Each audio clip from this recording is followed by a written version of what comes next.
नमस्कार प्यारे दर्शकों, नक्षत्र तक आपका अपना यूट्यूब चैनल। मैं आदित्य द्विवेदी, आपका ज्योतिष मित्र। आज एक नए विषय वस्तु के बारे में आपको जानकारी देंगे। आपकी कुंडली से जुड़े हुए विषय वस्तु के बारे में ही जानकारी देंगे। उसके पहले अगर आप अपनी कुंडली पर परामर्श चाहते हैं, खराब ग्रह दशाओं का उपाय जानना चाहते हैं और रत्न रुद्राक्ष आदि के बारे में जानना चाहते हैं तो आप 7800771770 पर कॉल कर सकते हैं, व्हाट्सएप कर सकते हैं। कॉल करके व्हाट्सएप करके आप शुल्क और परामर्श की प्रक्रिया आदि के बारे में जानकारी प्राप्त कर सकते हैं।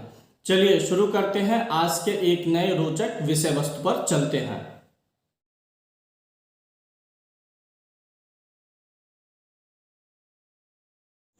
बहुत ही रोचक विषय है और बिना गुणा गणित के है। बहुत ही मज़ेदार सब्जेक्ट है, ट्रिक है ज्योतिष का। आप अवश्य देखिए, अपनी ही कुंडली में नहीं, अपने पूरे परिवार की कुंडली में कुछ भी गुणा गणित करना ही नहीं है।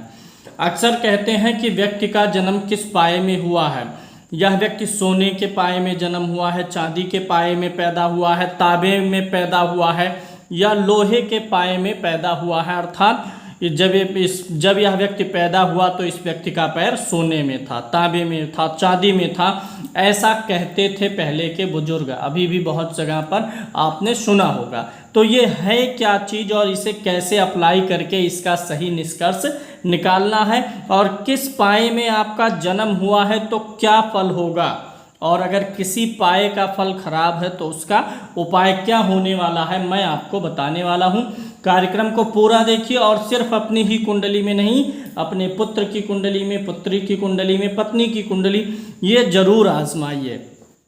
क्योंकि आपकी परेशानियों का कारण, अगर आपके जीवन में परेशानियां चल रही हैं तो परेशानियों का कारण यह भी हो सकता है कि आपका जन्म किसी गलत पाए में हुआ हो। और अच्छे पाए में हुआ है तो अवश्य ही जीवन में सुख समृद्धि कभी ना कभी आपके पास में आएगी।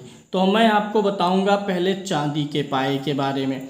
चांदी नाम है तो इसको धातुओं के नाम पे रखा गया है। तो अगर किसी व्यक्ति का जन्म चांदी के पाए में है तो कैसे जान पाएंगे। देखिए, चांदी का पाया कहाँ कहाँ होगा आपको अपनी लग्न कुंडली में देखना है। और इन सब का विचार जो मूल ग्रह होता है इन सब में, वो होता है चंद्र। यानी पूरी कुंडली में आपको चंद्र के बारे में देखना है। चंद्रमा से ही इस चीज़ का विचार होगा। सिर्फ और सिर्फ चंद्रमा को ले लेते हैं, मून।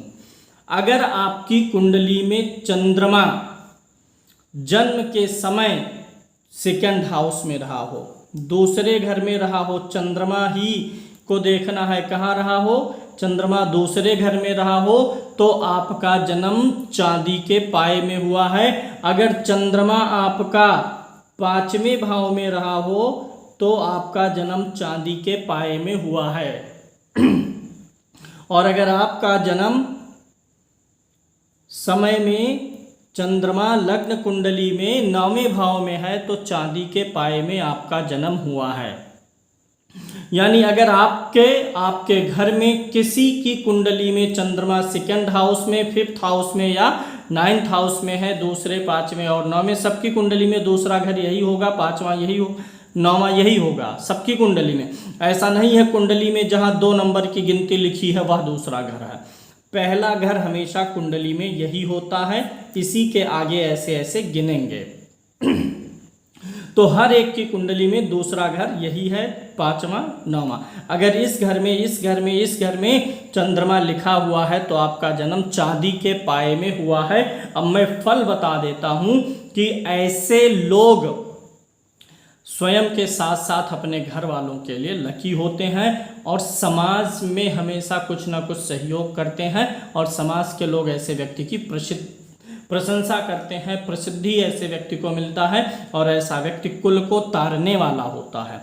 एक होता है व्यक्ति के पास में धन, सुख, समृद्धि, सौभाग्य आया, खूब धन आया, वह परिवार से अलग हो लिया। लेकिन एक होता है कि धन आया तो परिवार को लेके चलेगा साथ में। तो अगर चांदी के पाए में जन्म हुआ है तो ऐसा व्यक्ति सम्मान बढ़ाएगा परिवार का और परिवार के लोगों का प्रिय होगा।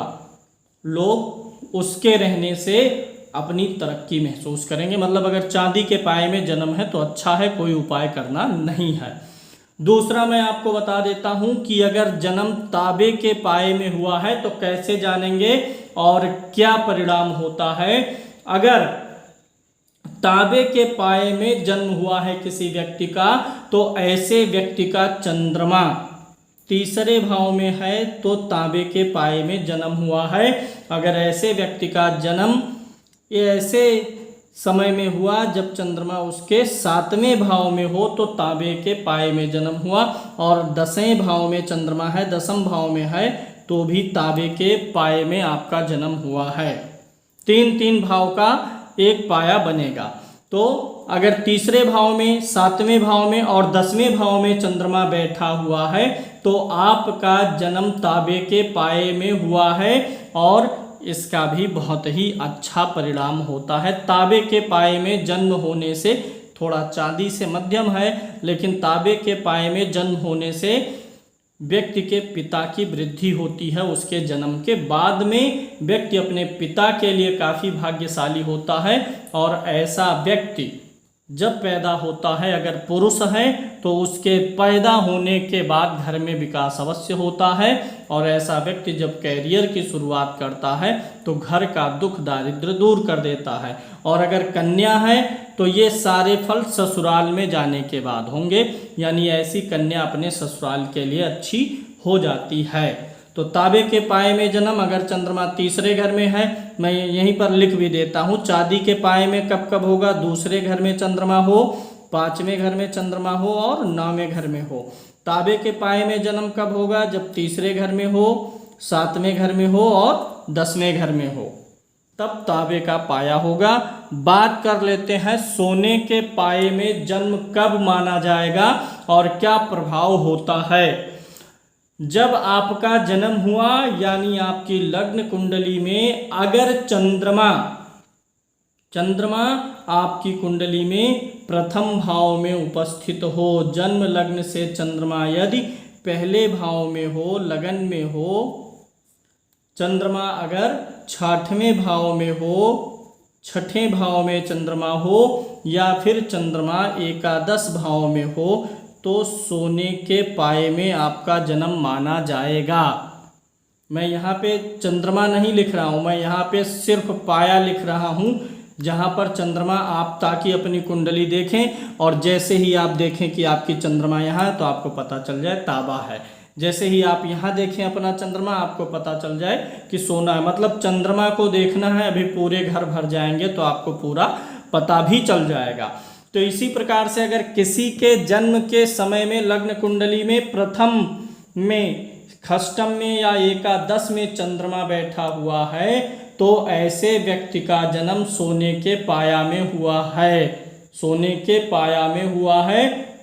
और ऐसे व्यक्ति को जीवन में रोग बहुत सताते हैं, यानी ये अच्छा नहीं माना जाएगा। पहले घर में, 6ठवें और 11वें घर में चंद्रमा है तो सोने के पाए में जन्म होने से बीमारियों से परेशान रह सकता है, पारिवारिक कलह से परेशान रह सकता है, रोग प्रतिरोधक क्षमता कम होगी, रोग के चपेट में जल्दी आएगा, और ऐसे व्यक्ति जीवन में सुख सुविधाओं के लिए बड़ा स्ट्रगल करते हैं। मतलब अगर छोटा सा सुख साधन बनाना है तो इन दोनों की अपेक्षा, चांदी और तांबे की अपेक्षा, इनको कई गुना ज़्यादा मेहनत करनी पड़ती है। तो अगर आपका जन्म सोने के पाए में हुआ है और आप स्ट्रगल कर रहे हैं तो आप भी इस पाए का उपाय करिए। सोने के पाए में जन्म होने से आपको उपाय स्वरूप स्वर्ण दान करना चाहिए, सोना दान करना चाहिए। ब्राह्मण को स्वर्ण दान करें संकल्प करा करके, और साथ ही साथ महामृत्युंजय मंत्र कम से कम 21,000 बार जप करवा देना चाहिए।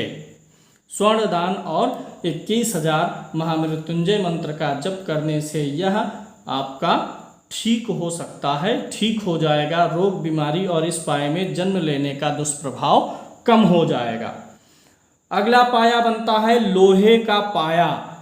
अगर किसी व्यक्ति का जन्म लोहे के पाए में हुआ हो तो क्या होगा, और अब सबको पता है कि लोहे का पाया कहाँ पर होगा। 3 भाव छूटे हुए हैं, इन्हीं तीनों घरों में अगर चंद्रमा है, चंद्रमा आपका चौथे भाव में है कुंडली में तो लोहा होगा, अष्टम भाव में है तो लोहा का पाया होगा, और 12वें भाव में चंद्रमा है आपका तो लोहे के पाए में आपका जन्म हुआ है। और ये दोनों शुरू के 2 पाए शुभ हैं और लास्ट के 2 पाए अशुभ होते हैं। लोहे के पाए में अगर आपका जन्म है अर्थात आपकी कुंडली में चंद्रमा चतुर्थ में, अष्टम में और द्वादश भाव में है तो जन्म के समय से ही उस परिवार में संघर्ष की स्थिति बढ़ जाती है। लाइफ में स्ट्रगल लेवल हमेशा हाई रहेगा, परिवार में कोई ना कोई परेशानी अवश्य आएगी, पिता पक्ष के लिए, माता पक्ष के लिए, जमीन जायदाद के लिए, और ऐसे बालक के स्वयं के सामाजिक और पारिवारिक जीवन में विसंगतियां आएंगी। ऐसे व्यक्ति को लोहे का कोई बड़ा सामान दान करना चाहिए, साइकिल हो गया या कोई ऐसे आइटम जो लोहे से हो, उपयोगी हो, ऐसे वस्तुओं का दान करना चाहिए। और महामृत्युंजय मंत्र का कम से कम 11,000 बार जप करवाना चाहिए। ये जप वगैरह आप हमारे संस्थान से भी करा सकते हैं, क्योंकि हमारा ये खानदानी पेशा है, हमारे दादा बाबा सब लोग इसी में काम करते रहे हैं और पूरे ब्राह्मणों की टीम रहती है। शुद्ध और सही तरीके से आप हमारे यहाँ से अनुष्ठान भी करवा सकते हैं। तो ये चारों का मैंने आपको बता दिया, 3-3 भाव में चंद्रमा बटा हुआ है और उपाय भी मैंने आपको बता दिया है। आप अपने में, अपने परिवार की कुंडली में, सब में देखिए कि किस भाव में जन्म होने से कौन सा पाया होता है, और जो लोग सीख रहे हैं वो बकायदा उतार भी लें, क्योंकि ये चीज़ भी देखना चाहिए। चलिए आज के लिए इतना ही, फिर मिलेंगे अगले कार्यक्रम में, तब तक के लिए अनुमति दीजिए। जय श्री राम।